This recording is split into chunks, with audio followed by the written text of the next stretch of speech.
everybody, and thank you for joining again. I would like to welcome you now to the session Connect for Impact Americas. I'm happy to introduce to you our moderator for this session, the wonderful Janine Warner from the US, who is not only a WSA board member, but also founder of SembraMedia. Janine, thank you. Over to you.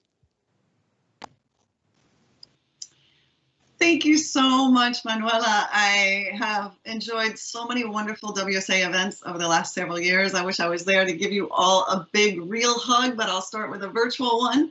I'm very honored today to represent a panel that includes speakers from Canada in the north, all the way down to Chile in the south of this part of the world. They will all be talking about entrepreneurship, which is so important in the entire world, but especially challenging in some of the countries that we work with here. From Canada to the US to Latin America. I will introduce each of the speakers who have prepared just a few words so you can get to know them. We welcome your questions throughout this session. You can add them into the chat area, and Manuela and others from WSA will be collecting those so I can share them with the speakers.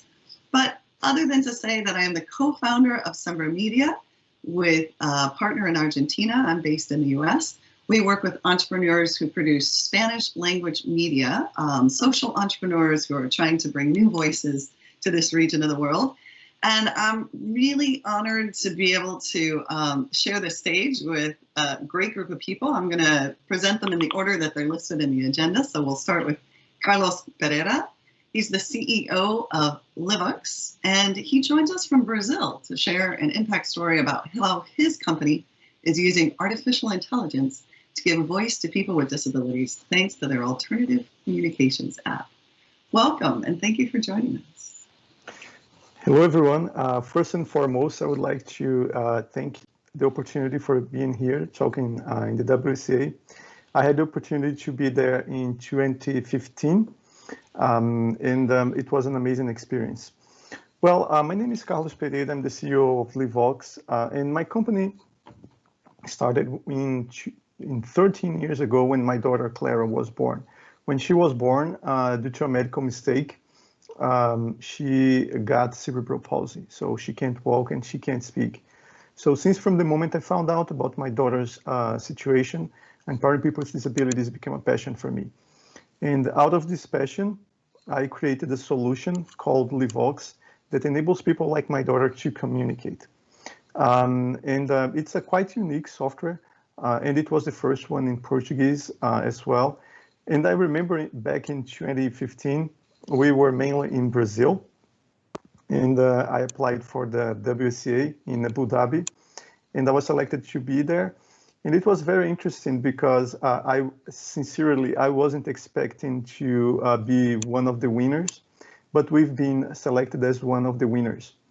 And one thing that it was very interesting after that is that I remember after the award ceremony, a guy came to me. He looked like a sheikh, you know, and he said to me, you know what? I represent a company that distributes educational solutions for the Arab world, the Middle East, and I'm interested in distributing your solution.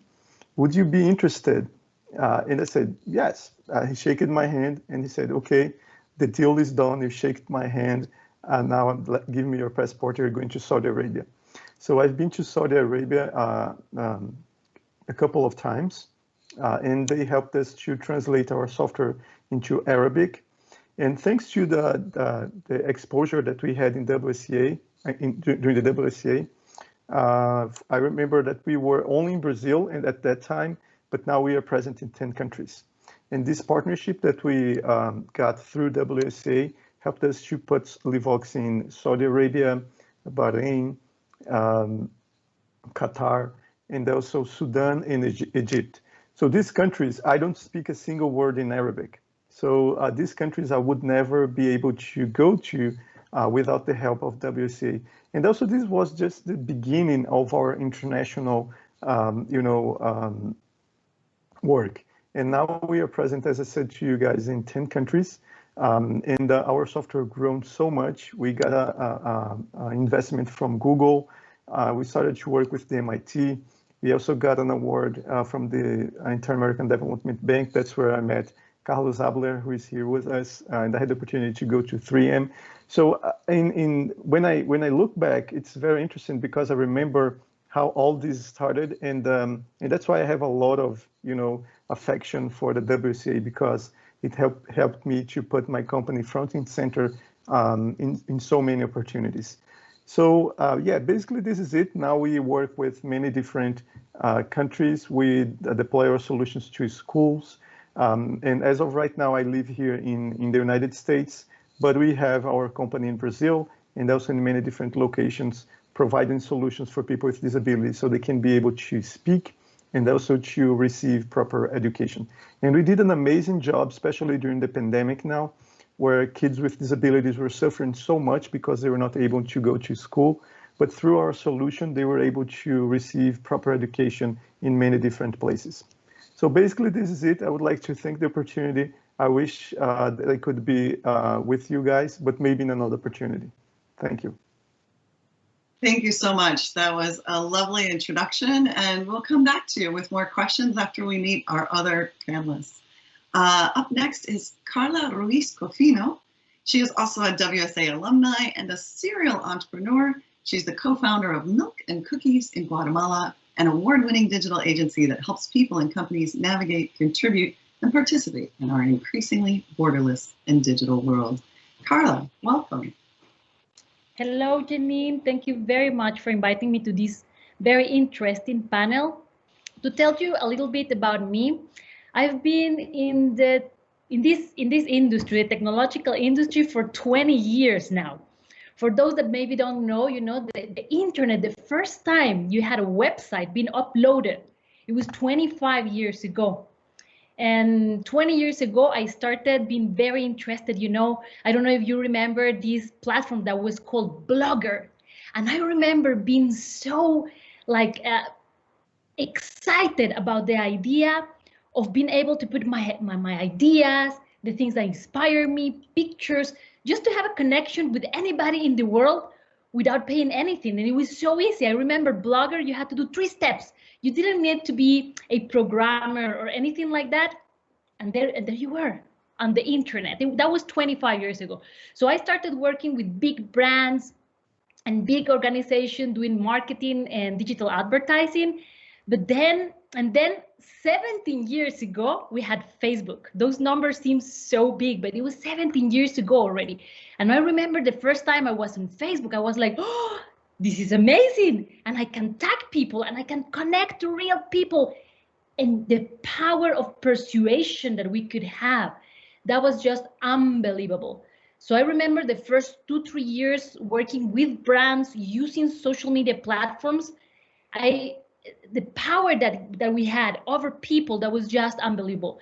So I was very interested in studying how to develop that power of persuasion and how to use it for good. And that's how we met the WSA, because we stopped working with those big companies, with those broad products, and we decided to start working only with brands, products, and services that were having a positive impact in the world. And we were helping them develop a different content, applications, whatever digital they needed, but for creating a positive impact in the world. And that's how we ended up being one of the winners of the WSA. And as Carlos was saying, it was such an amazing platform because suddenly the whole world was ours and we started having many clients and everything. But fast forward today, something that really is one of my passions is how to really understand all these emotional intelligence that we have behind the internet when we're using technology. And now I'm very passionate about teaching parents and educators how to help the next generation to really use all this power for good. So I am an expert in digital citizenship, digital well-being, and everything that has to be with using technology with an ethical ground. So that's about me, and I will be very happy to answer any of your questions in this round. That was really lovely, Karla. Thank you so much. I also remember the very early days of the internet, and I've seen how it's transformed the work that we all do. I run a virtual organization that represents 850 media entrepreneurs in Latin America, Spain, and the US Hispanic market That never would have been possible before the internet. It's extraordinary what this virtual world is allowing us to do, even before the pandemic. I have been working in the virtual world for a long time. Next, I'd like to introduce Janine Warner. She's a WSA executive board member and the CEO of Innovate Edmonton. She comes to us from Canada, where she's also the president of Fan Trust Entertainment Strategies, an international management consultancy for digital distribution and media industries. She's worked with Fortune 500 companies, small little startups, and helped a lot of people build a lot of audience engagement. Tell us about yourself. Good to see you. Thank you, Janine. Thank you so much. And to our fellow panelists and distinguished audience, coming to you all on the anniversary of pandemic lockdowns around the world, there couldn't be a better time to innovate and to be innovators. Our World Summit Awards celebrates, as you know, the best in digital innovation tied to the UN Sustainable Development Goals. And these goals have become more urgent in COVID times. You know, when the pandemic was first declared a year ago this month, many of us here were in Europe with colleagues from 183 UN member nations for the WSA, and together in Vienna, some of the brightest minds who were already focused on public health, income inequality, distance education, and the climate crisis found a common cause in pandemic response. And so by the time lockdown put an end to our gathering, new relationships helped participants to quickly share data and solutions for everything from hospital protocols, protective equipment, and innovation challenges among countries as diverse as Spain, Azerbaijan, Kuwait, and Australia. And because our network is global and interdisciplinary, this World Summit Award community that you're all part of is positioned for innovation leadership, mentorship, and collaboration. And together we can focus on a global recovery that incorporates and advances underrepresented groups, advances women and diverse voices while benefiting everyone. A bit about my background. Of course, no matter what our backgrounds are, nothing prepares us to face a global pandemic. It's like building a house during an earthquake, with everything changing constantly at the same time that we're challenged to adapt. And so, like most of you, I found myself having to adjust to new ways of living and working and being of service. My background is in technology, as Janine mentioned, but it's also in media and community building. And these are three legs of a stool that have prepared me to advocate for diverse groups and to hold chief executive roles. Technology, because it's that vital ether that connects us and that fuels innovation.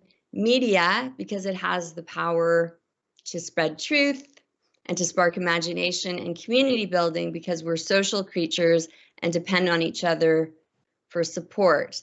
And some years ago, I shifted my focus from building media companies to city building, and from building virtual communities, for example, entertainment fan groups, to building real world communities. And that allowed me to do more of the work that inspires me, innovation with purpose.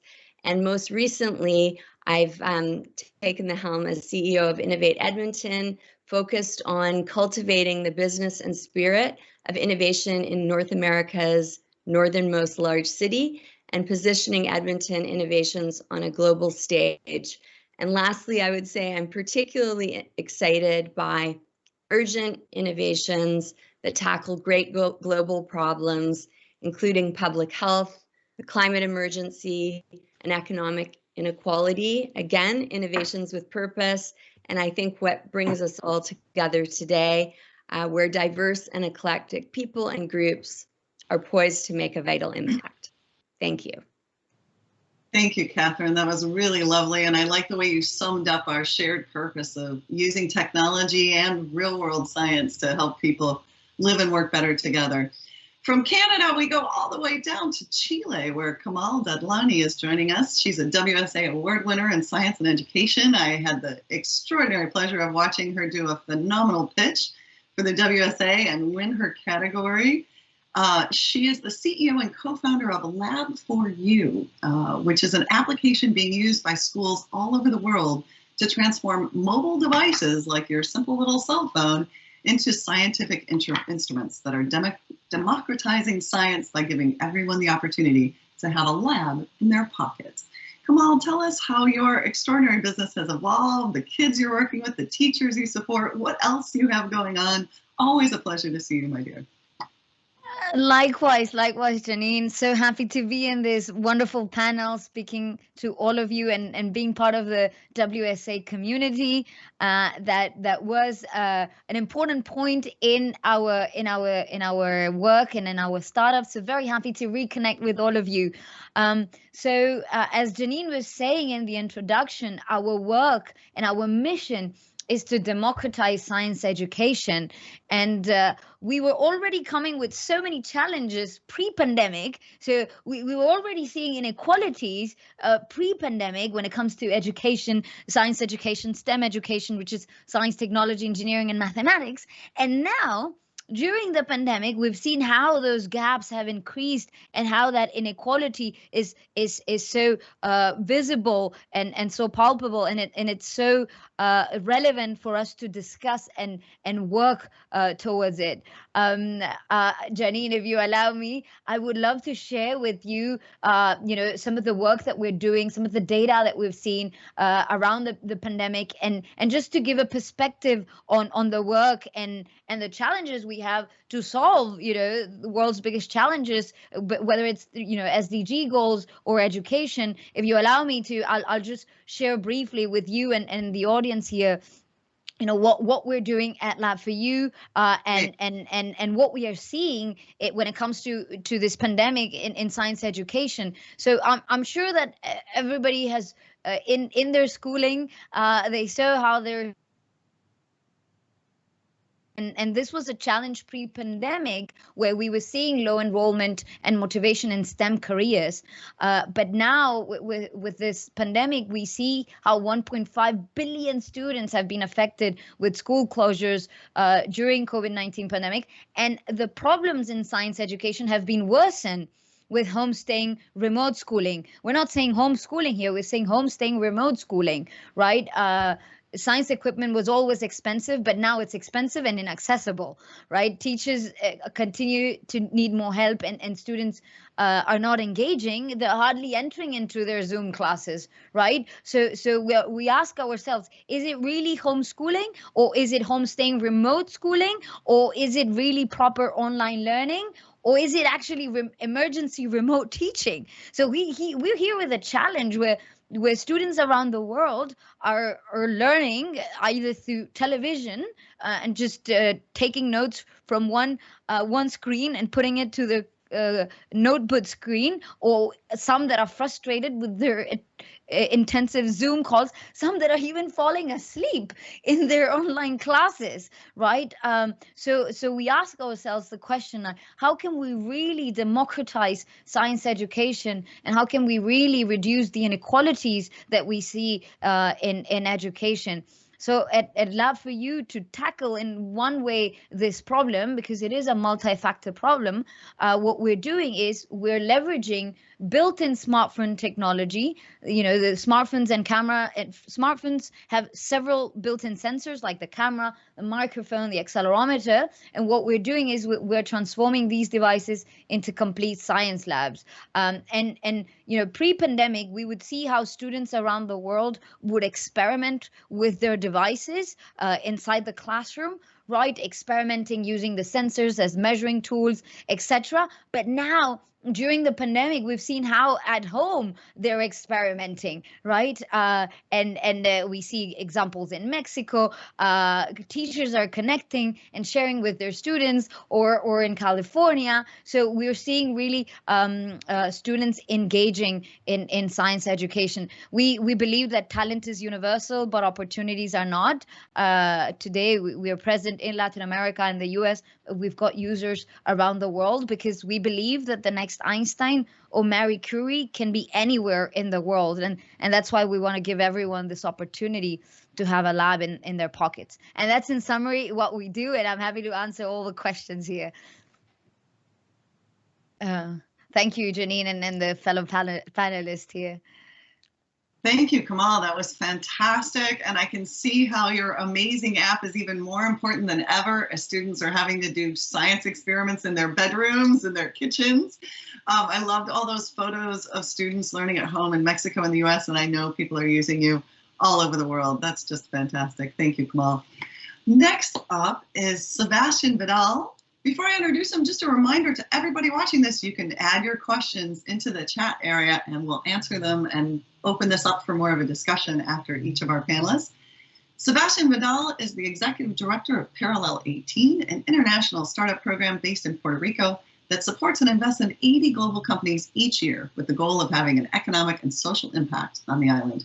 Prior to his role in Puerto Rico, he led Startup Chile, and he's also done consulting for the World Bank, among others. Very experienced working with entrepreneurs. I'm sure you and I could talk a lot about what makes social entrepreneurs tick and how you help them do it even better. I'd love to hear more about your work. Thank you for joining us. Thank you, Janine. Welcome, everyone. Thank you for joining us. It was so refreshing to hear Komal. It's a few years now that I haven't heard from her, and her impact is, of course, well known around the region and the world. So I think that's probably the story of Komal is what inspires me to work with entrepreneurs in the last 10 years. I have probably worked with more than 1,000 or 1,500 startups along these 10 years, understanding and learning about them and how, build models and programs around the region to support their journey and to help them grow in the different countries around Latin America. So I started 2010, 2011, working with a team of amazing people to build what was the first government-backed accelerator called Startup Chile. The goal was not easy. It was basically create the first startup visa in the world to attract the most interesting minds to Chile and change the Chilean entrepreneurial landscape into a more global and technology-based economy. Right? Likely for us, we had a very good reception from the global community, and we were able to reach more than 2,500 companies in about 5 to 6 years, impacting a country's cultural transformation, which was our initial goal of having just a few technology companies and startups into now the thousands or even more.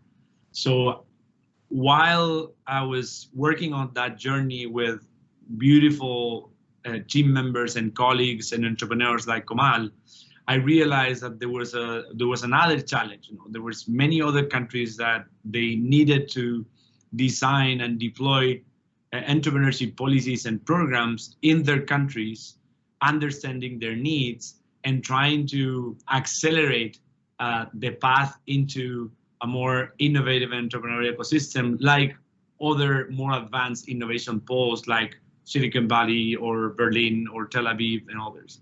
So Latin America in general was 10 to 20 years behind. So there was a challenge for all of these countries in Latin America to start to accelerate that path. And I started working with different countries, but then Puerto Rico came up.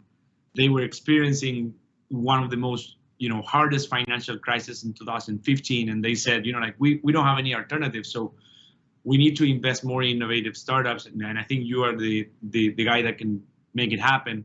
So we designed a program that was focused on first helping in a specific country like Puerto Rico to create an entrepreneurial culture that was sleeping for many years, and all of the economic development that generates. But second, give Puerto Rico an option to become a bridge between Latin America and the United States. I have seen many entrepreneurs, and most of them struggle to get to massive markets like the US. So I thought that could be a good tool to help these startups. So along the way, in this 10 years, I have seen how the ecosystem is growing. I have seen how the investment landscape have grown tenfold. I have seen, entrepreneurs that were having not so much traction because they were targeting their own markets. Now they are coming back to their region and saying, I want to solve the problems that are going to generate traction: education, health, environmental issues, financial inclusion. And I think that's what's getting traction in Latin America, and that's what it's attracting so many investors that we have seen. Lastly, I will say that my passion is build programs and help design policies that can, from one side, have an impact on the economic side, which is the standard. Like, we are looking for how our companies are developing their businesses. We are looking on how much money are they raising, or if they are having liquidity events, and how many people are employing. But we are also measuring at the same level, if those hires are being equal. We are measuring, what's the impact that they're having in society, what's their impact that they're having in their environment. And I think that's what we need to focus on now. It's not only about dollars and raising capital and being a unicorn, but it's also what is the impact that that unicorn has in the society. So that's what's most of my passions come from, and what's my focus today is in finding those resources and put them in front of the entrepreneurs, which are the ones that can manage the better. Thank you. I really appreciate that explanation of all that you do, and I really share your passion for helping smart social entrepreneurs make a real difference in the world. We have one other amazing panelist to introduce to you. I'll give a brief introduction, let him speak a little bit, and then again, don't forget to be adding your questions for all of our panelists so we can have a discussion. Finally, we have Carlos Adler. He is a WSA award winner thanks to a project he created with the Smithsonian in 2005. He's an entrepreneur and a consultant from the United States. He's a digital transformation leader, content marketing strategist, storyteller, experience designer, and philosopher. Previously, he served as the global manager of online content strategy at 3M, and he now consults with businesses and nonprofits of all sizes. Carlos, thanks so much for joining us. It's great to see you. Tell us what you're doing these days. Oh, thank you so much. I'm really excited to be here with everyone, and it's so inspiring to hear everyone's stories and to see old friends. Yeah, so I'll share some of my background, my relationship with WSA, and some things that are obsessing me nowadays. And to support this, I have some pretty pictures for you, assuming this works here. The first phase of this, I think of as basically rediscovering story. Back in 2005, we did a project with the Smithsonian that had the goal of trying to repatriate cultural knowledge back to an indigenous milieu, particularly the Lakota. We're all very aware that museums and institutions have a lot of value locked up in their archives, and there's some value to that, to preserving these things. But then there's also the challenge of how do we get some of that cultural value and social knowledge value and so on that's locked up into them back to people. It's more than repatriating bones, it's repatriating knowledge. And so the Smithsonian had a collection of tribal history keeping artifacts that captured the oral histories of tribes going back hundreds of years into a pictographic kind of form. So we created an online experience that allowed people to be able to interact with these artifacts and to be able to mine into the knowledge that was contained within them. And so that was really the heart of this thing that we created. So, if someone in the tribes or anywhere in the world wanted to discover, for example, the history of horseshoes or smallpox or other things, they could search into the database and find clusters of tribal knowledge that was, being recorded around some of these key events, such as the discovery of horseshoes, which was a big technical, it was the iPhone of, 1803, apparently.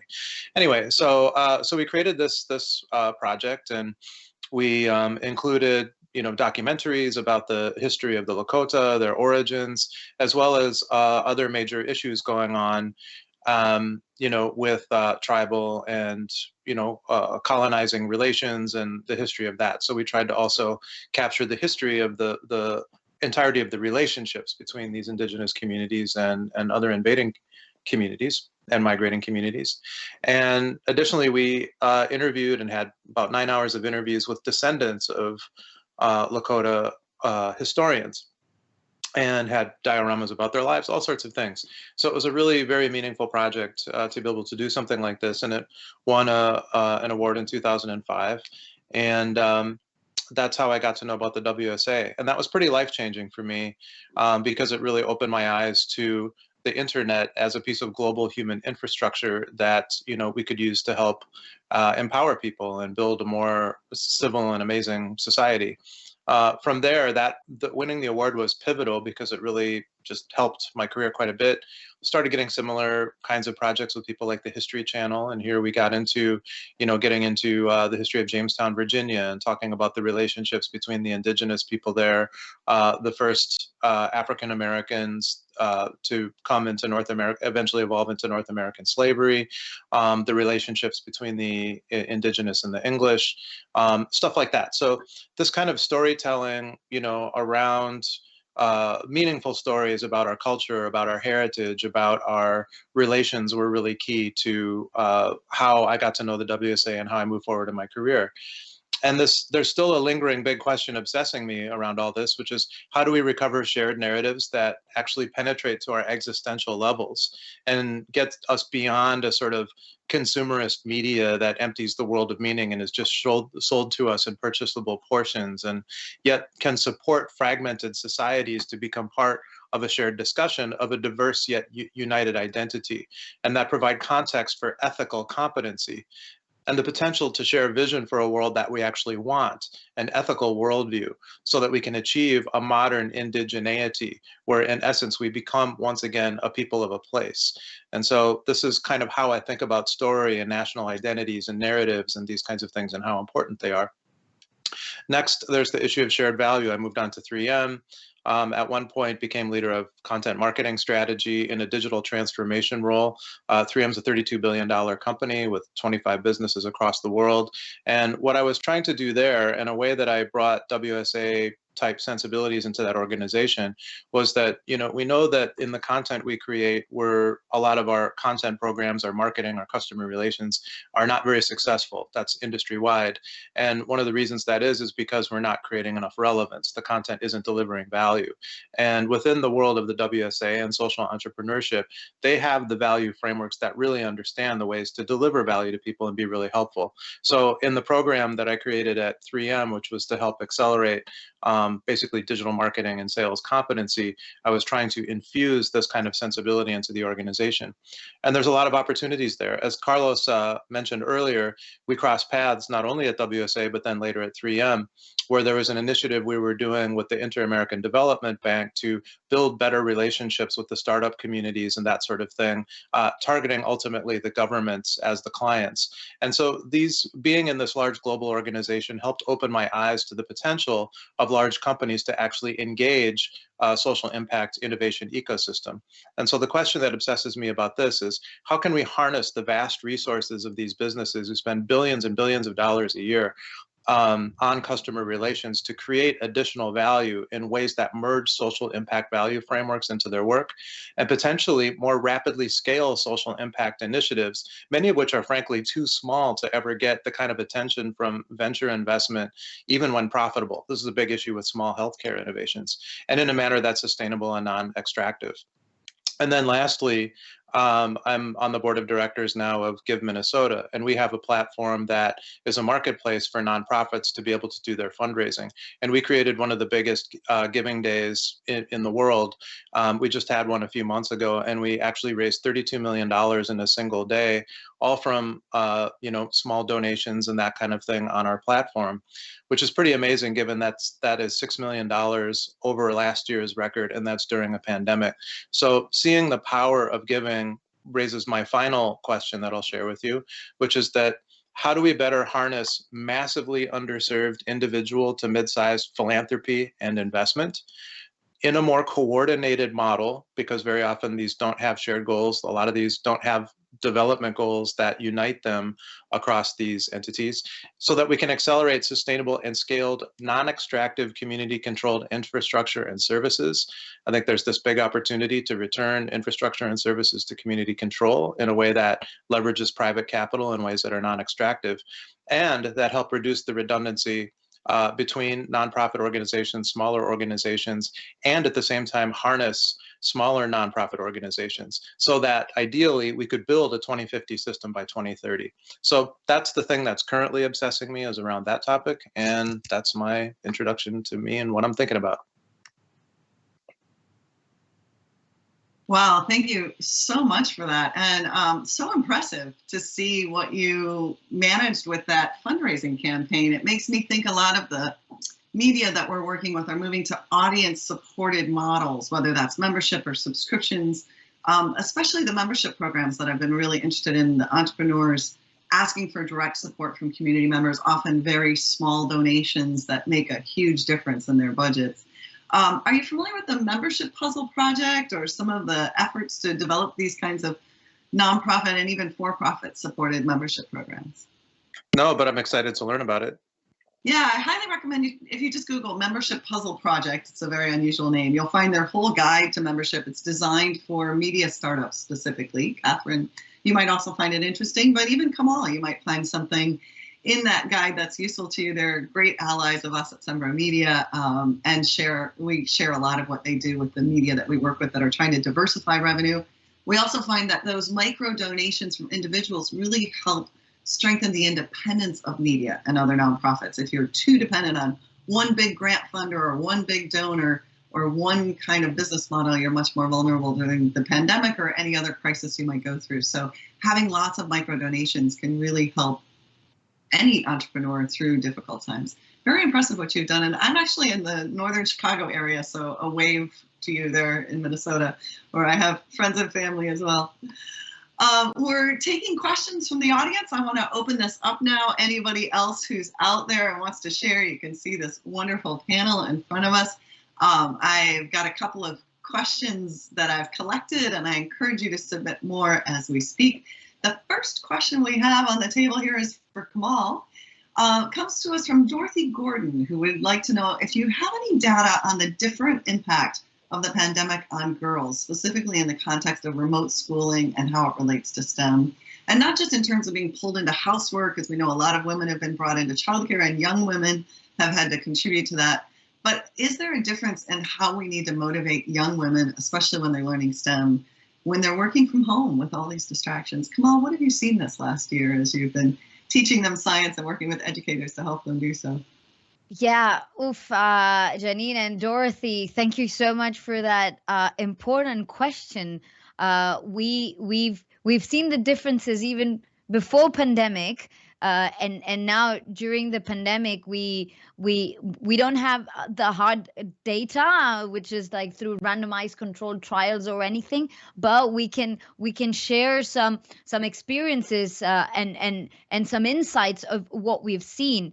I'm sure you all know the differences we see in STEM-related career when it comes to gender. Whatever the United Nations has said about 30% of the STEM-related careers are held by women. We know about the STEM leaking pipeline. So this is nothing new to those who are working in the STEM field. So we know that we need to improve how we're addressing science education, STEM education with girls. So there is work that is being done in primary school, in secondary school, in high school, and even in universities. And in those particular high school years where students have to choose the career paths in engineering or in science. But that's not the only stage in our educational timeline that we need to target. We also need to work early on. So things we've seen. We've seen that different governments, different donors are aware of the problem and are investing in education, girls in STEM education. I'll give you one example. We've partnered with Boeing, the Boeing company, just the cars, not the cars, the airplanes, sorry. I don't have an airplane. I just have a car, but the airplanes, we partnered with Boeing to reach to girls in Querétaro. This is Querétaro, Mexico. So we're helping the communities in Mexico, thanks to the donation that Boeing has done through the Pan American Development Foundation, to help female teachers in chemistry and physics and girls. So there are different programs that we're working on. Even with the company Cemex, we are working around it. With the Inter-American Development Bank, we did do an RCT. And our work in Lab4U, well, I'm a female scientist, so it's something that's very close to my heart, of course. What we try to do is that there shouldn't be any difference in the messaging to girls and boys in STEM. I'll give you an example. Many of the graphic design and experiments that you've seen throughout the years, or even in the games, or everything's very masculine, right? So what we've done in Lab4U is that, for example, in our physics experiments with the accelerometer, you'll see a girl with the accelerometer or a girl lifting weights in the force and energy experiments. So we are making it relevant so that when a girl sees it, sees, oh, I can do this, right? I am represented in a physics experiment. So we are measuring today. This year is one of our focuses, measurement with the right indicators. It is hard because there are many contributing factors in measuring in education, right? So you can't just say, oh, yeah, I'm going to send a survey and let's see who answers the survey. So in education, when you're measuring, you need to consider many aspects. So we're working hard on it. And we're taking the data that already exists from World Bank, IDB, and UN, and we're tackling the problem with concrete actions, training teachers around this issue. So that's something I can share. We see the gap, and we're working towards it. And I'm sorry if I couldn't give more numbers there, Dorothy. But if you want to check out lab4u.co, and you'll see some of the work we're doing. Thank you, Kamal. You are such a consummate scientist, needing data, hard data, before the pandemic's even over, to answer a question about how it affected young women in STEM. I'm sure we'll hear much more from you in the coming years as you look at this challenge before the pandemic, during, and after. I want to put this question to the rest of the panel as well. And just extend Dorothy's question. Are there other ways you have worked with women or girls over the last year that you think might inspire others who are trying to help women and girls in science, in entrepreneurship, and other things they do? And I'll start by saying, at SembraMedia, in our research of media entrepreneurs, we were very struck early on. In about 2015, we started doing this research. And we found that 40% of the founders of the kinds of media that we work with, they're digital native startups. They're producing original content for their audiences, and they do it with a certain amount of independence and transparency. Some of them are hard news and investigative journalism. Some of them cover environmental issues very specifically. We have some food and travel and other kinds of sites in there. Most of them look at news and other kinds of valuable information for their audience. And 40% of those founders in the market we study are women. And out of more than 850 media projects that we work with today, that's a phenomenal number, especially when you compare it to traditional media. So in the world I work, we might look in Mexico, for example, and see that less than 1% of the owners of television and newspapers in traditional media in Mexico are women. But of the digital media that we're working with in Mexico, there are more than 100 of them actively working. 40% of their founders are women. So we've really worked with having women with more experience as entrepreneurs, working with women with less experience as entrepreneurs. And we actually created a mentorship program where each year we have 10 award winners. We usually get a few hundred applications who get paired with more experienced women entrepreneurs and help them through those early stages of development. So that's one way that we're really trying to inspire women, by connecting them with other women who know what they're going through, who can help them through the challenges of working in Bolivia or Mexico or Venezuela or Cuba. We work with people in a wide range of countries, and every place is a little different, but a lot of their challenges as social entrepreneurs are remarkably similar.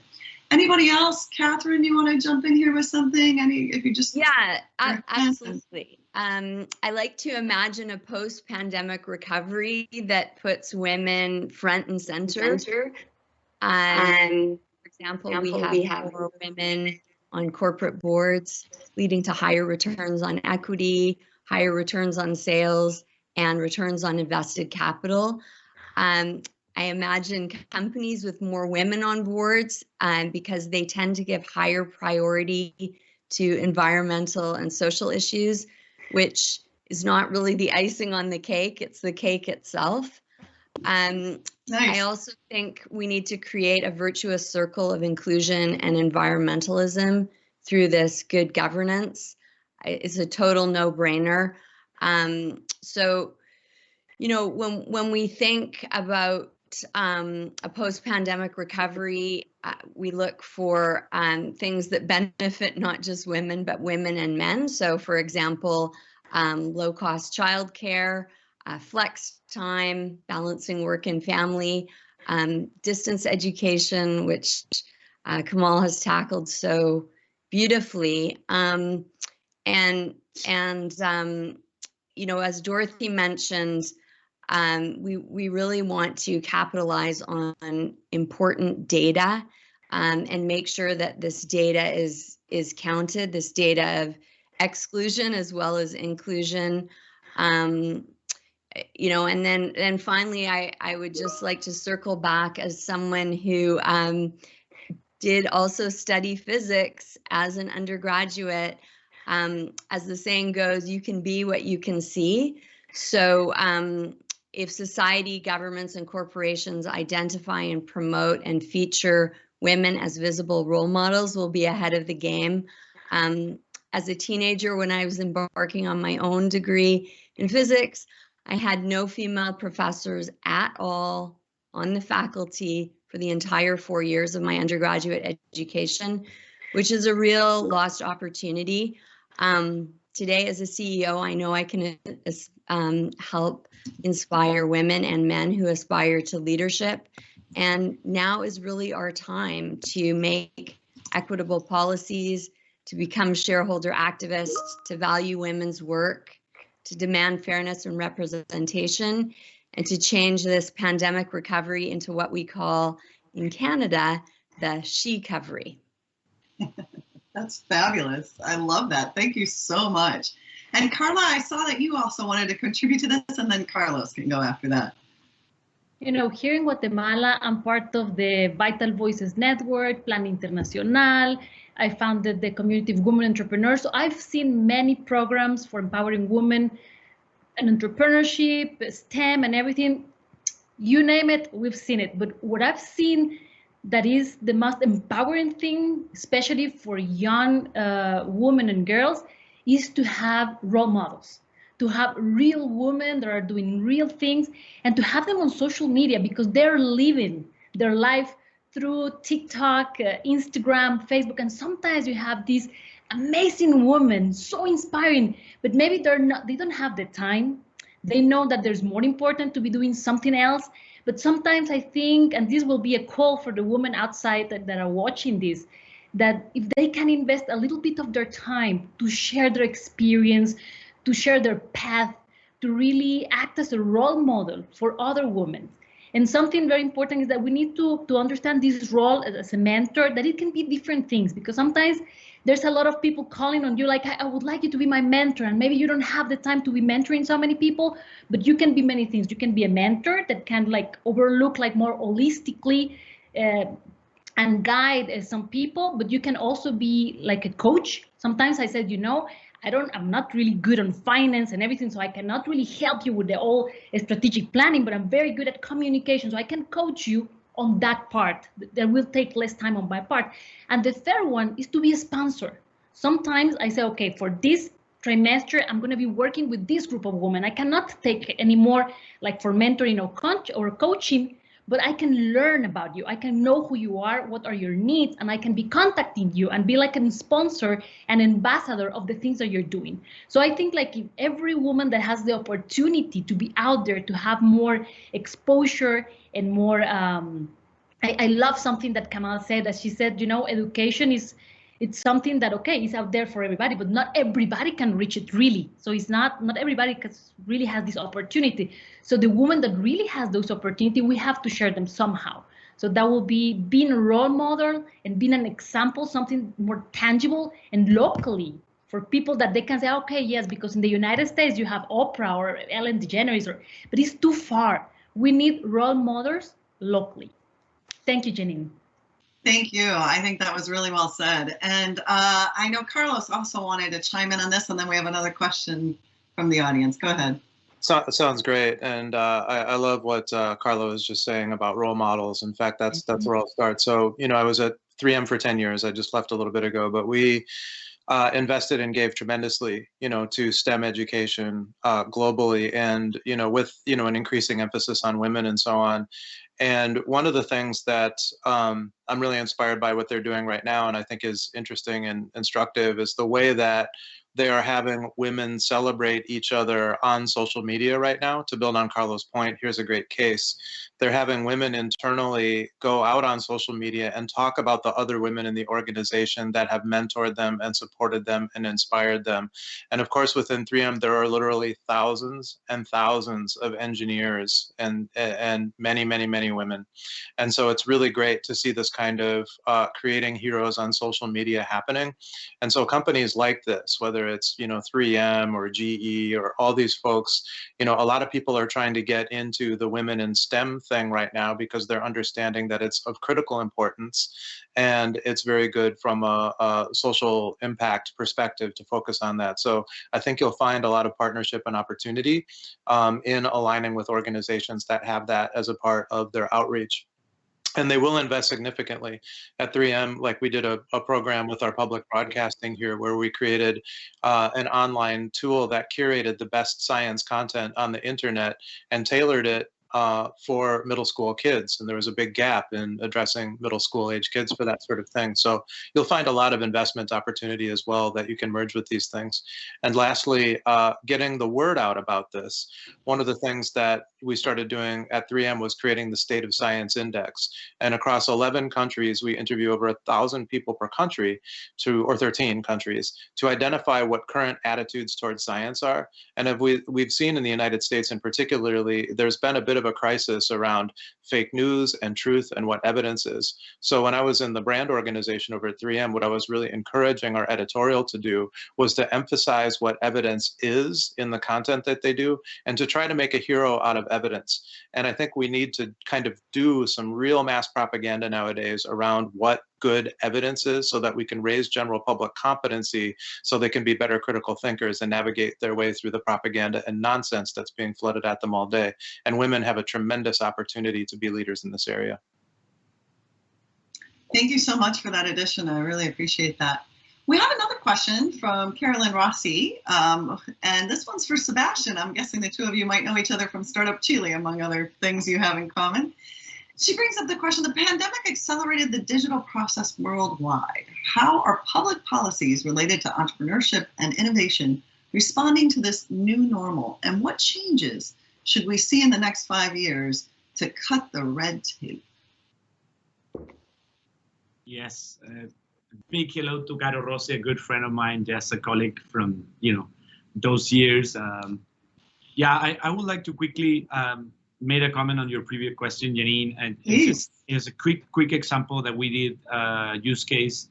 We were having, as an accelerator, as an incubator program, we were not having the best results in attracting women and selecting women in our program. We were, roughly, average in the industry, 15%, 18% of our companies were female-led. And we did a shift, and I would say the second year that we're running the program, and that shift was first, be vocal about what we were doing in terms of and what we wanted to attract as a female-led startups. But the second was changing the selection bias. So the problem that we had is that we can do a lot of efforts in promoting that we are open and that we want more female-led startups.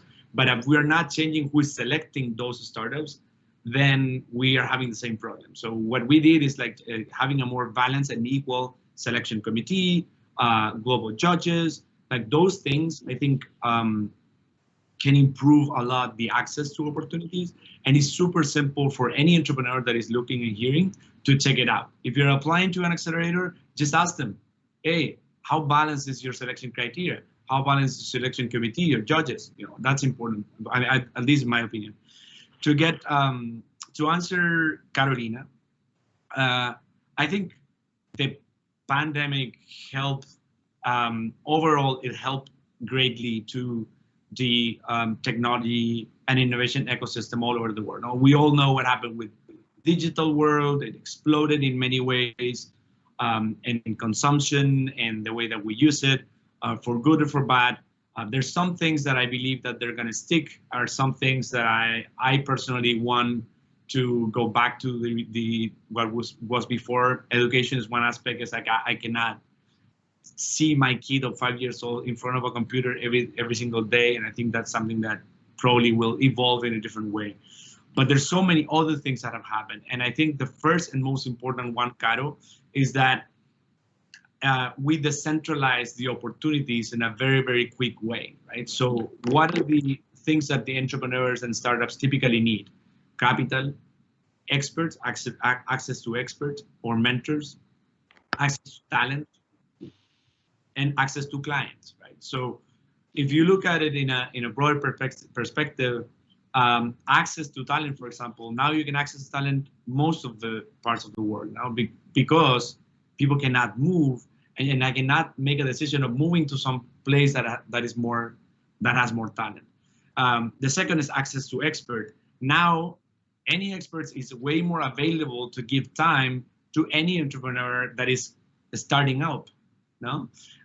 Because they're kind of, you cannot move anywhere. I'm not flying around. I'm not in a business travel. I'm here and I have time, half an hour for you. So what we have seen is that expert time have been scaling in the last year or so. The other thing is, and this is a huge opportunity for emerging countries, no, or underdeveloping countries even. You need to travel to the places that have the capital so you can raise funds, right? Typically, like the typical example is like Silicon Valley investors don't want to fly to see a deal. They will want to invest in a deal that's around the corner. Well, that's a bit different now, right? Because the minds and the brains are everywhere. So they need to create systems and process to invest elsewhere and decentralize those opportunities. And last, but definitely not least, there's of course challenges. For me, the first challenge is that still 40 to 50% of the people in South America, for example, it's unserved and underserved, more unserved than underserved in terms of broadband facility, in terms of service and connection of internet. So if we want to build a digital ecosystem, we need to start from the basis, no? And if we are saying, we're going to create a digital ecosystem and invest in startups and everything, but most of the country is not having access to internet, then we're doing it all wrong. So that probably is a starting point. All excellent points. And again, because I run a virtual organization that we started that way more than 6 years ago, we've been able to work with experts and connect entrepreneurs across borders for a long time. But it's been really interesting to see that accelerated during the pandemic, and more people are available, like you said, to places that they might not have been. I've been fortunate to travel to Chile many times. I stopped in on Startup Chile a couple of times and even did a short presentation there once, but it's a lot harder when you have to travel halfway around the world to do it. So I'm sure that the mixed blessing of not being able to have so many entrepreneurs in that beautiful space is that you can connect them with even more people virtually. That's a really nice way to think about it. Karla, I saw your hand up. If you wanted to add again something, you're welcome. I just wanted to say, something that the entrepreneurs, we really need to ask from our governments and to really try to push in order to take more advantage of all this digital transformation that we had. Because just in 1 year in Latin America, everything that has to do with e-commerce, we had advanced something that we were supposed to reach in 5 years, and now we're there. And something that that is very important is this decentralization of the opportunities, because before in Latin America, you have to be in the big cities, like you have to be in Guatemala City, you have to be in Telus. You cannot be in the rural areas in order to have like an economical development. And today it is more possible, but there are some things, there are some pieces that are missing. For example, the internet. Not everybody has like a real access to internet, but we can create hubs. We cannot like have access to everybody, but maybe the government, they can create hubs in the mayors and las alcaldías, sorry, I don't know how to say in English, in order to give places where people can have access to internet and to opportunities. Banking is something that is very important. You know, in rural areas in Latin America, I think it's like 50 or 60% of the people, they don't have bank accounts. And now it's something that is coming because they know that they can sell their things, they can export, but they need these payment gateways.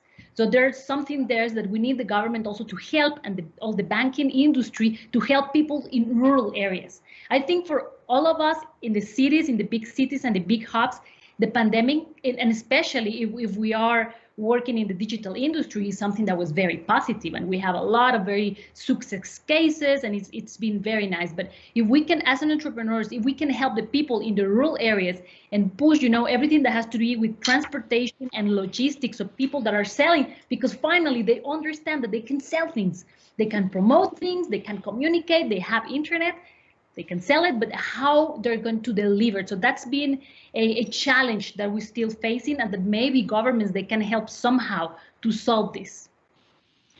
It's a really good point, and we see that a lot with the folks that we work with, depending on what country you're in. Here in the US, e-commerce is very common. We have many ways to pay for things, many ways to have them delivered securely to our doors. But in many of the countries that I work in, from Venezuela, where it's almost impossible to do online commerce or delivery, to places like Argentina, where it's maybe more possible, but there are local challenges, to Central America, where I think you are based there in Guatemala. I know entrepreneurs in Latin America who have had to start companies in the US so they could get a Stripe license so they could try to do e-commerce that way. I think we also want to think about going to some of these companies and advocating that they accept more forms of payment in more places and recognize people with different kinds of banking around the world could really help.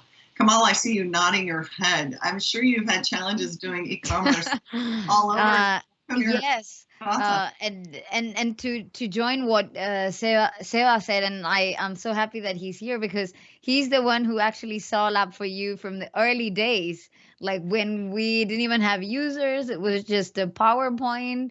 So I'm so happy that he's joined us. So he actually is living the journey of Lab4U from the early days. So but with what Seba said and what Karla is saying, as social entrepreneurs, we also have to think, how are we going to solve the problems of our communities and where the investment is going?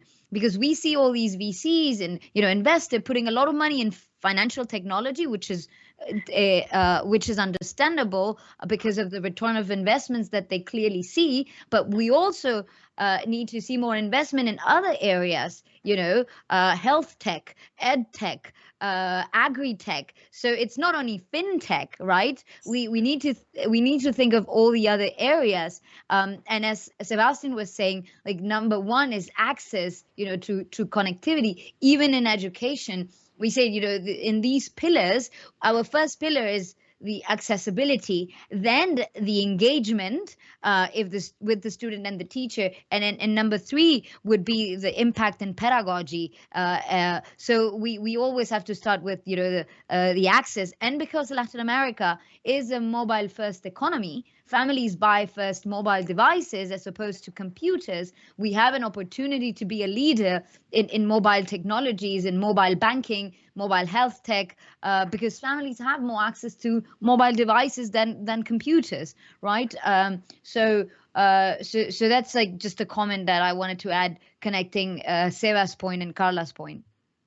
Thank you so much. And I think we'll move to a more conversational model now. We still welcome more questions from the audience if anybody wants to post them in the chat.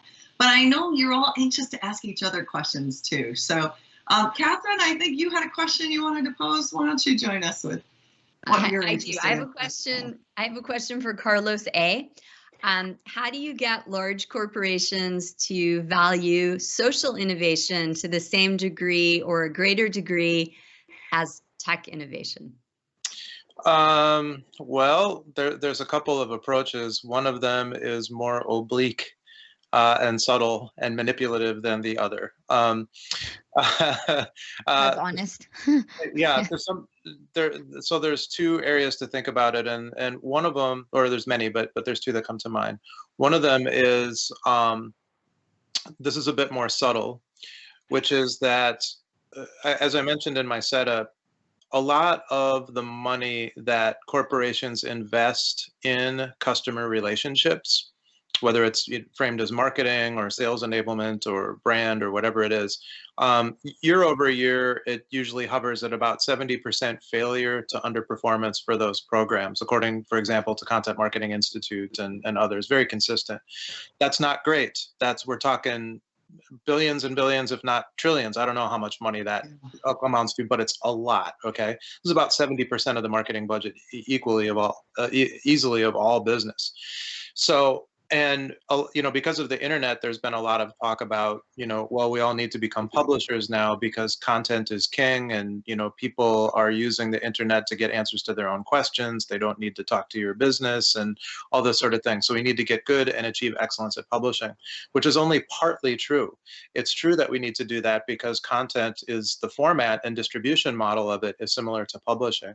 But what that doesn't do is actually help us figure out how to actually generate something that people are going to give a darn about in the content that we produce. And I'm convinced that's the #1 source of failure and waste of all of this investment in content that is not driving business results. It's because it's not relevant.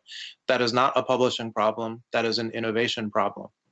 And so part of what I did in order to merge social impact into an organizational transformation model was to make social innovation and impact kind of value frameworks baked into the methodologies and tools that I gave to the business in order to generate more relevant content. In essence, so what I've done over the years of being a WSA juror and researcher in this area is I've developed a very elaborate kind of framework of value that's social impact in nature that then can become even part of a gamified sort of tool. And I use this tool with businesses to help people in a participatory design sense actually create content that actually has social impact value propositions that ladder up to sustainability development goals. And I talk about that in the context of teaching the organization that, but usually it's business and money that's the motivator. And then for those who care about social impact, those among the group actually will resonate with that. And for those who aren't as motivated by it, it's kind of like some, extra sauce added on the food. The more parts of the organization that tend to be a little bit more friendly toward this are corporate organizations like the corporate giving side, corporate brand, corporate social responsibility. Those folks tend to be much more susceptible or open to these ideas. And that's why in the case of 3M, that's why they developed some of these content partnerships with PBS or the investment in women in STEM and all of this. The problem is, though, those areas of the organization tend to be siloed off from the business side. And in order for this to really take off, we need this stuff to help the businesses make money in addition to doing good. And so part of what I have been involved in with businesses is to break down the barriers between the corporate giving and social responsibility side of the organization and the profit and loss side of the organization, and to get them have unified innovation strategies with their content in order to get this done. That's really smart. And I think a lot of corporations could better integrate that. In fact, some of them treat their foundations as a completely separate organization. It almost looks like they're not supposed to do things that benefit the mothership sometimes. So I've also observed that as somebody who runs a nonprofit and seeks funding, as well as somebody who has counseled a lot of other people on how to find grant support for their projects. Really astute, would really love to see more happen with that. Catherine, you want to add to that a follow-up question or your own comments on the topic? I would just say, Carlos A., you are just a genius, and this is why we love talking together. I really appreciate that. I think one of the challenges that large corporations and even ecosystems face is that there's a perception that technology and startups are equivalent to innovation. And so if you can check that you have a startup ecosystem or that you have, invested in tech and tech startups and scale-ups, then you've cracked the innovation nut. And the reality is innovation is so much more than technology. And it comprises social, cultural, and economic innovation. It's a stepping stone to all kinds of problem solving, not just return on equity, for example. So I really like the way Carlos twinned the foundation side with the bottom line, and also the social content component with the thing that means the most to audiences, which is, of course, impact, not economics. And not just technology. I think that's really smart. We had a conference in Peru a few years ago, and one of our panelists was from Cuba. And we were talking about innovation and new technologies. And she said, look, in some places using artificial intelligence and all these new technologies is innovation. In Cuba, innovation was putting information on a memory stick that we could recharge on a regular basis so that people could get smuggled information around the island. I think you really have to think about innovation in the context and with the audience that you're working with. And that can vary from what seem like old technologies, but used in new ways, to new technologies, to just how we teach people to work and communicate with each other. Anybody else want to talk about new innovations they've seen in the pandemic? As we were talking about the challenges of e-commerce and the challenges of bringing people together, one of the things I've seen during the pandemic is more people using technology, more consumers adopting online payments. I remember somebody in Mexico recently saying people buy online classes now. They never did that before the pandemic, and now that's becoming commonplace. What else are you seeing? And just, give me a hand if you've got something you want to jump in here or take a moment to think about it. Karla, come on back with that, and we'll go around the group. I'm so proud of the entrepreneurial ecosystem here in Guatemala, because they have been so creative, and because now really, if you need something, if you want to eat kale or in a specific curcuma powder, there's things that sometimes is not very easy. You will just post it on your Facebook, and then half an hour later you will have a WhatsApp offering that, and in the afternoon you will have it at your doorstep. So people are really using all these different channels, communities, and it's not just the platforms, but they're really understanding what makes a platform works is the people behind it. So all these little communities, like all the communities of mothers working together, of teachers, and every time anybody needs something, they will be like, I just read on Facebook, these people is looking for this, and they will be recommending. And it has created, a boost of recovery of the economy that is just awesome. I have the opportunity to be living this pandemic year. I was living half in Guatemala and the other half I was living in Greece. And I was very surprised to see the difference in the mindset. In Greece, it is very difficult to have things. They don't have anything. Delivery, what is it? If you're asking for something, you will have it like 2 weeks later. I remember just 2 months ago, I was walking into a store and they say, no, right now we cannot sell it to you. And I was like with the product in my hand. And I said, okay, so how can I do it? I just want to pay it for you. And he said, okay, you have to go to the website and you have to order it and you will have it in 2 days. And I said, but how come? I have it right now in my hand. Can I go and buy it right now and pay it on the website, and can I take it with me? And it was impossible. So, I think that it's been very cultural also, this e-commerce development, and something that I'm very proud of the Guatemalans is this sense of community, because sometimes they will recommend their competition in order to make that sale, in order to help this person that is needed a service or an item or something. So using all these social media platforms with people behind, with communities really pushing forward, it's been very inspiring. Those are wonderful examples. Thank you so much for sharing. And I've also been just repeatedly inspired by how, as we say in English, necessity is the mother of invention. Yeah. Sometimes where things are too easy, we're very slow to change them. And when things are really a challenge, sometimes people find extraordinary ways to overcome them. I want to go Janine, apologies. May I say something that might not be politically right here, oh, yes. and sometimes a bit controversial? When it comes to technology, at least for us, technology is not the end. It's a means to an end, but it should not be the objective, right? The objective here, for example, in our case, which is education, it's ed tech, education technology. Education comes first, so the pedagogy and the methodology comes first, and not necessarily the best software in place or the best or the best hardware. So with technology, we need to see changes in behavior, in methodologies, in adoption, in order to have some real transformation in whichever area we want to analyze the transformation. Now, in our case, it's the transformation in education, but in order to see that, we need to take into consideration the changes in pedagogy and methodology to actually increase the scientific literacy index, or whether it is digital literacy, scientific literacy, not only reading and writing literacy, but when we're thinking about 21st century skills and the development of skills for the future of the workforce, or might I say present of the workforce, we need to really think of technology as a means to an end, and not the end. So technology is not the silver bullet. It's just a means.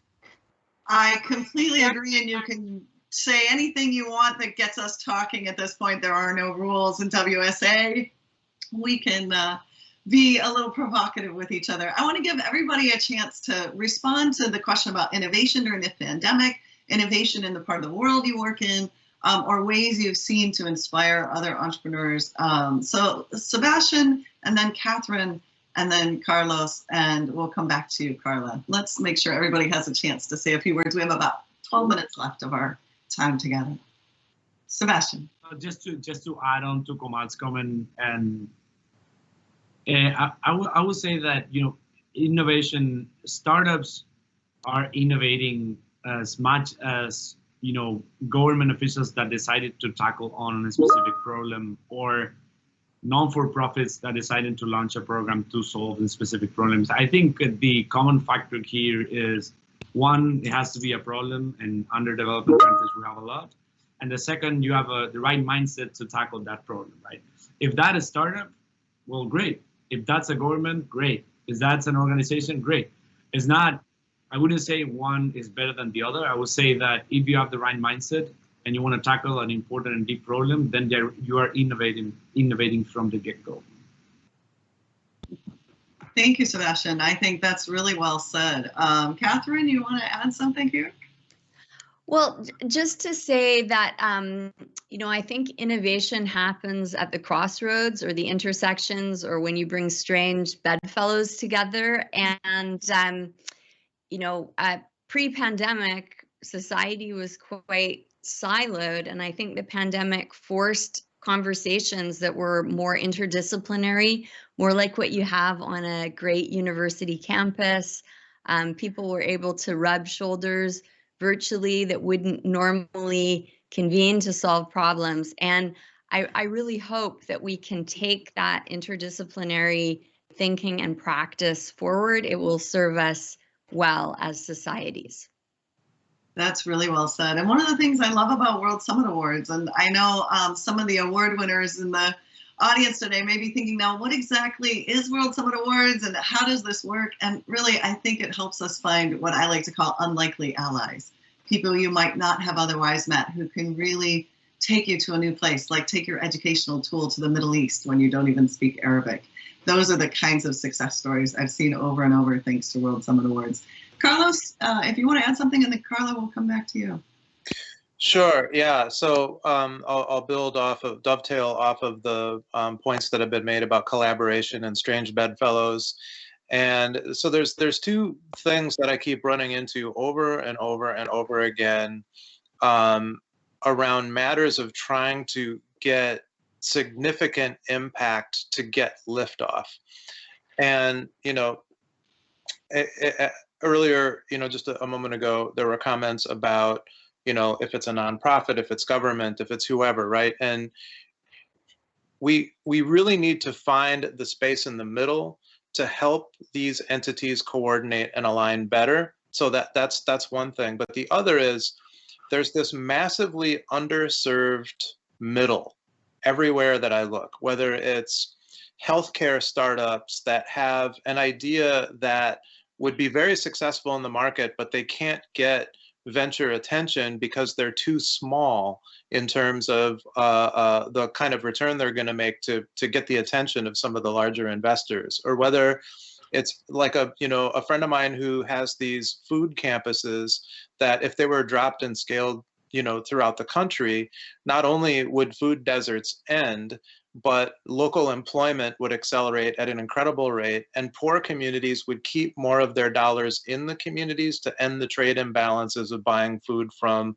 people who don't care about them outside of their communities. And, municipally owned broadband would certainly go a long way to plug all those gaps that, people were talking about for internet access in Latin America. But the problem is we have all this underserved middle, because in the area of investment, we have all these, like in philanthropy, you have really big funds and you have really tiny people, but often there's not a way for those tiny people to really align to allow their dollars to go into something potentially big.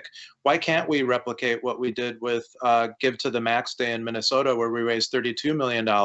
Why can't we raise $3.2 billion on a giving day? We actually have that kind of wealth in Minnesota to be able to feasibly do something like this. And instead of having, a $500 million infrastructure thing happen here or there, why aren't we dropping a few $1 billion worth of these across state regions all at once and employing a massive amount of people and actually converting some philanthropic dollars into sustainable investment dollars, because these things are going to pay a return? I mean, there's all these kinds of things that we can't get done because all these little entities are working on their own, and this underserved middle can't align to coordinate to make big impacts. So just structurally speaking, whether what I'm saying are good ideas or not, just underneath that aspect of coordination and the underserved middle, I think is a massive problem that we're all dealing with to get scaled liftoff for the things we're trying to do. Excellent points. Really appreciate that. Karla, I think you wanted to jump in on that, and then I have a final question, a little final round, as we finish up our time together. I really liked Kamal's comment on how technology should come second and not first. And we talk a lot about, mobile first, and we're a mobile first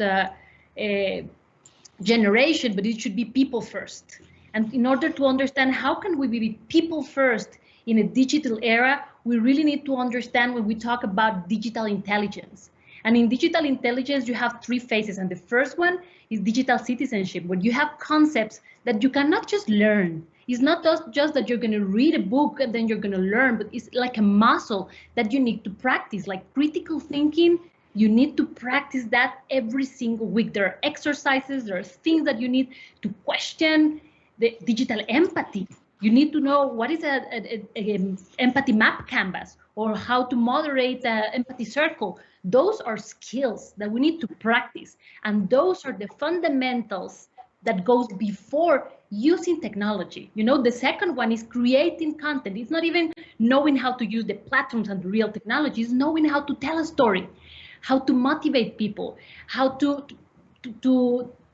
inspire. That's number two. And number three is, okay, I can code, I can use this platform, I can use Instagram, make videos in TikTok, but that's the third one, the third level. So, but really the most important one is understanding how to relate as human beings in a digital world, and how to jump from virtual to real. Those are skills very needed, and it's something that we need to practice. It's like a muscle. Absolutely agree with that, and I'm making the little universal heart symbol here to represent that muscle in my body. A final question. I'm going to kind of give you a couple things you can comment on as you just you have about a minute each of you in the last 5 minutes here to tell us, as we look ahead to the future, where we hope most of us will be vaccinated, we'll be able to go back to schools, we'll be able to go back to offices, and I can't wait, travel and see each other in person again. Talk to us about what you think your innovators, the entrepreneurs you work with, the companies you're working with need to be doing as we come out of this pandemic and back into a world where we're not so isolated, we're not so alone, and we can help people with disabilities more directly. We can have women working with women more directly. And there was also, just to squeeze in one last thing, Johan Malmquist had a question about what will happen with NFT, which also you are welcome to comment if you want to make that part of us. So let me just go out with Kamal first, then Sebastian, then Karla, then Catherine, and we'll end with you, Carlos. Kamal, do you want to tell us how you expect to go back into the real world and what might help you and the people you work with as you do? Yeah. For me, in my personal purpose and startup passion, I do believe in a better post-pandemic world where we are developing that critical thinking for better decisions, those skills that we need. People speak about the future of the workforce, but we need to speak about the present workforce and the skill sets we need to solve world's biggest challenges, because good intentions are not enough. We need a real understanding of science and of skills that we need to develop to solve world's biggest challenges. So I'm an optimist, thinking of that we will be able to inspire the younger generation and the current generations to solve world's biggest challenges and to develop the skills we need to really democratize science, democratize tech, and for a better post-pandemic world. I hope this pandemic was this learning moment for us as a humanity, this teachable moment as a human race for a better world post-pandemic. So nothing more than that. And thank you all for this wonderful panel. Thank you, Kamal. I share your optimism about the world in general and hope about how we'll come out of this. Sebastian, how do you want to round up with us? You have about a minute. Yes. So, I mean, one of the things that I'm excited about today is like the amount of barriers that we have eliminated or at least decreased in this last year and a half. So many changes in so little time.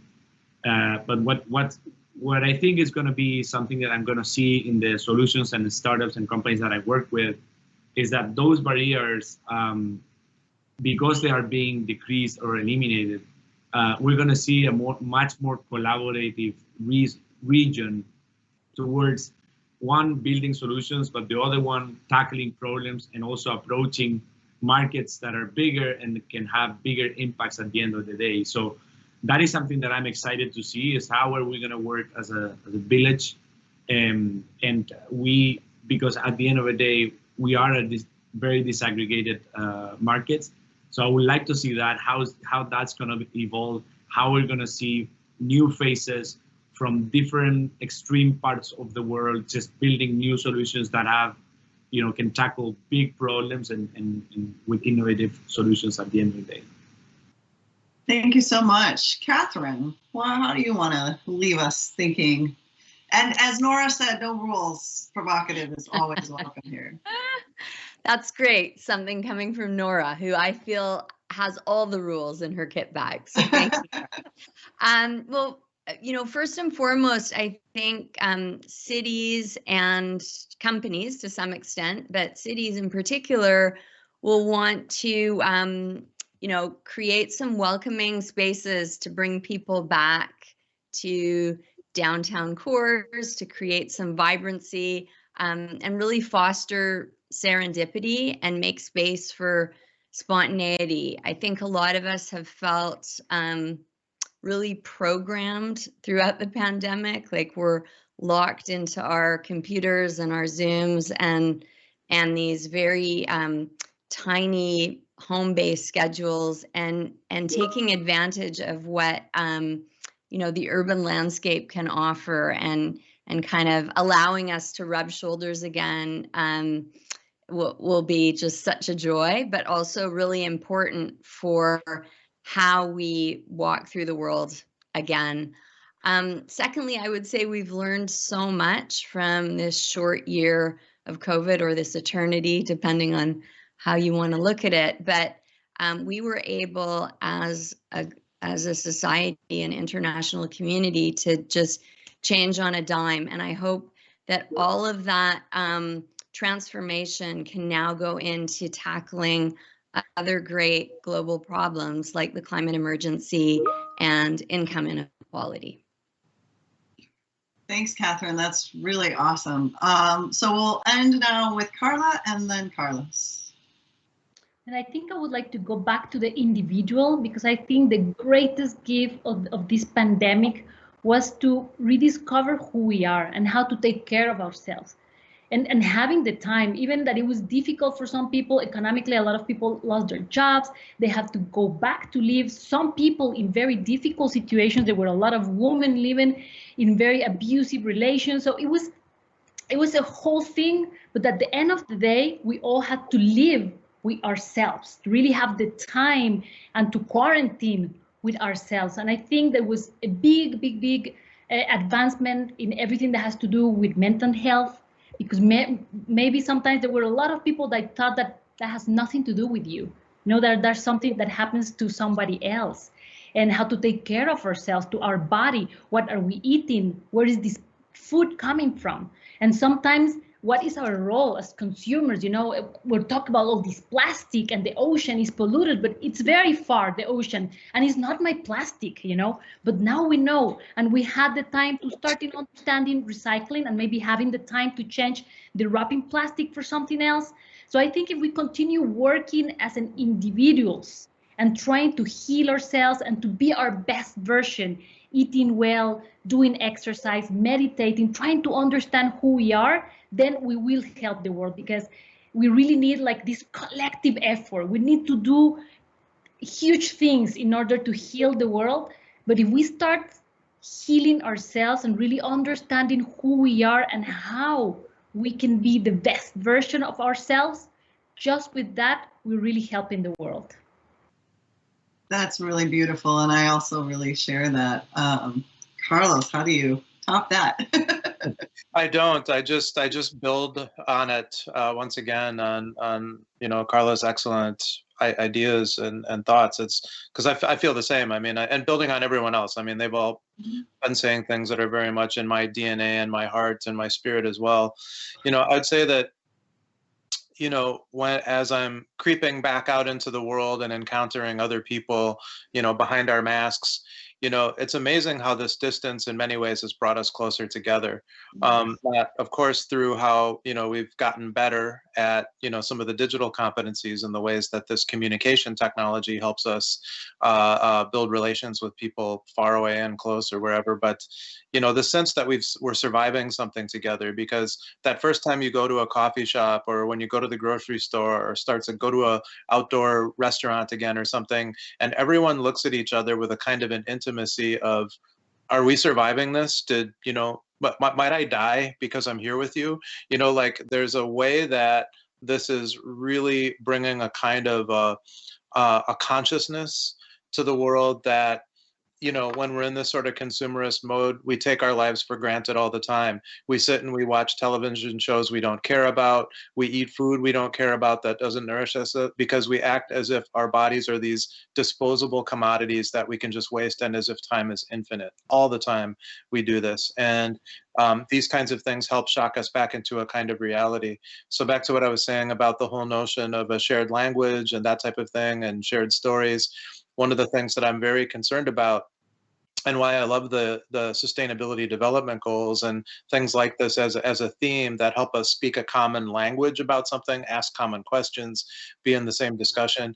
I think in my case, the pandemic has really helped me much more clarify what it is that I actually want in the world. And I think this is one of the most foundational philosophical and spiritual questions an individual will struggle with, is what the hell is it that they actually want, and get clear about it. And if we do that in conversation together and ask as a society, what world do we really want? Is it one where we just don't care about each other and are just consuming as much junk food as we can and watching television we don't care about and all these things? Or is it something else? And I have a feeling that if we probe a little bit deeper, we'll find what that is. Thank you so much. Well, I think everyone on this panel has shown that they want something else. They want deeper connection and more critical thinking and more support for all the communities we work with in a variety of ways. We want innovation that's not just technology, it's also about people coming up with new ways to reach out and connect with other people. I really, you touched me with what you said, Karla, about people starting to look at mental health issues in a different way. I've seen a lot of people talking about programs for people who feel isolated and alone and depressed, which is why they're eating junk food and watching television so much. But as we come out of this, the hope that we will develop new skills. At SembraMedia, we have a number of programs where we help entrepreneurs deal with burnout and the stress of working too hard that's so common. But we also have taken that to another level with some of the journalists we work with in places where their lives are threatened, their families are threatened, and the things that they do can really put them in dangerous situations, and now to be locked down and even more limited from interacting with each other has been very hard on a lot of people. So I am an eternal and unapologetic optimist. That's part of why I love the World Summit Awards. I want to take a moment and thank Nora and Peder and Manuela and Pia and everybody else who's helped make this event happen, even in this delightful virtual world.